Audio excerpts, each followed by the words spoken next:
Missile जैसे ही मोदी जी के car के पास में आती है अचानक से अपनी डायरेक्शन बदल देती है। ऐसा लगता है मिसाइल कंफ्यूज हो गई है। आखिर ऐसा क्यों हुआ? आज मैं 3D एनिमेशन से दिखाऊंगा एक ऐसा खतरनाक सिक्योरिटी कंपैरिजन जिसमें एक तरफ है इंडिया के सबसे अमीर आदमी मुकेश अंबानी और दूसरी तरफ है इंडिया के प्राइम मिनिस्टर नरेंद्र मोदी, जिनकी महीने की सैलरी लगभग 1,60,000 रुपए है। वहीं मुकेश अंबानी 1,60,000 रुपए 4 से 5 सेकंड के अंदर ही कमा लेते हैं। मुकेश अंबानी के पास है मर्सिडीज बेंज S680 गार्ड, जो कि एक 10 करोड़ की कार है, और उसके सामने खड़ी है मोदी जी की car Mercedes Maybach S650 guard, जो कि एक 12 करोड़ की कार है। दोनों ही गाड़ियां बुलेट प्रूफ, ब्लास्ट प्रूफ और हाई लेवल के आर्मर्ड प्रोटेक्शन के साथ में आती हैं। ये गाड़ियां कितनी सेफ हैं, इसकी टेस्टिंग करने के लिए हमारे पास 3 वेपन है। सबसे पहले AK-47, उसके बाद में एक RPG लॉन्चर और तीसरा सबसे खतरनाक FGM-148 जेवलिन मिसाइल, जो कि बड़े बड़े टैंकों के पर खच्चे उड़ा देती है। अब इन तीनों वेपन्स की जब गाड़ियों पर टेस्टिंग होगी तो गाड़ियों का क्या हाल होगा, उसमें बैठे लोग कितने सेफ रहेंगे। टेररिस्ट ने अपना टारगेट सेट किया और उसने AK-47 सबसे पहले मुकेश अंबानी के गाड़ी पर चलाई। गोली जैसे ही कार के कांच से टकराई वो सीधे जमीन पर गिर गई।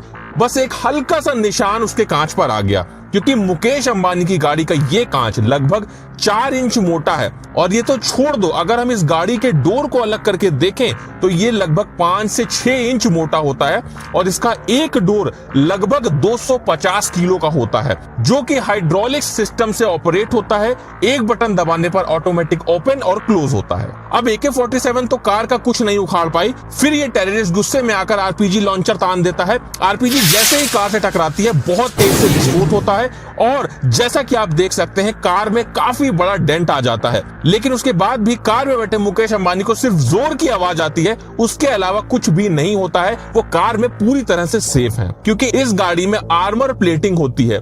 अगर गाड़ी के ऊपर के हिस्से को हटा दिया जाए तो ये जो हिस्सा होता है ये लगभग 5 से 6 इंच मोटा होता है। इसमें आर्मर प्लेटिंग होती है जो कि रेनफोर्स्ड स्टील, जो कि हाई क्वालिटी का स्टील होता है, और कंपोजिट मटेरियल जो कि बुलेट प्रूफ जैकेट में इस्तेमाल होता है, इनकी लेयरिंग से बनता है।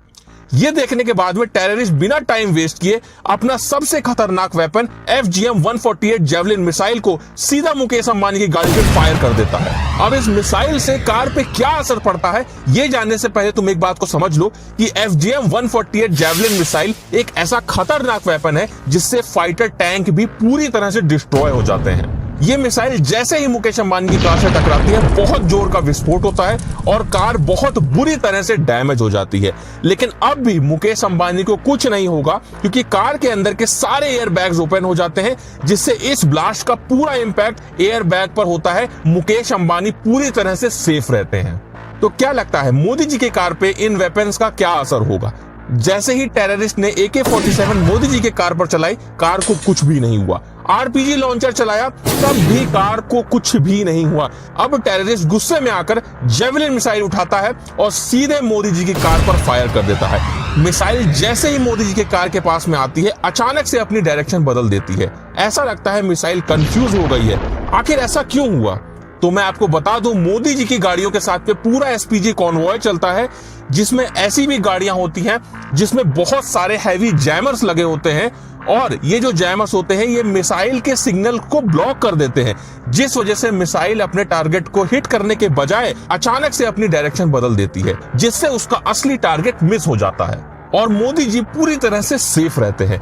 दोनों की सिक्योरिटी पर काफी खर्चा होता है। अगर पर डे की बात करें तो मोदी जी की सिक्योरिटी में लगभग 1.5 करोड़ रुपए पर डे लगता है, और वहीं मुकेश अंबानी की सिक्योरिटी में रिपोर्टेडली लगभग 50,000 का खर्चा होता है। लेकिन हमारी रिसर्च में ये नंबर कहीं ज्यादा है, जो कि लगभग 1.5 लाख रुपए पर डे है। आखिरकार ये 3D इंफॉर्मेटिव वीडियो आपको कैसा लगा? अगर आप और भी किसी टॉपिक पर वीडियो चाहते हैं तो कमेंट करके जरूर बताइएगा। और अगर अभी तक आपने ये वाला 3D वीडियो नहीं देखा तो इसे जल्दी से देख लो।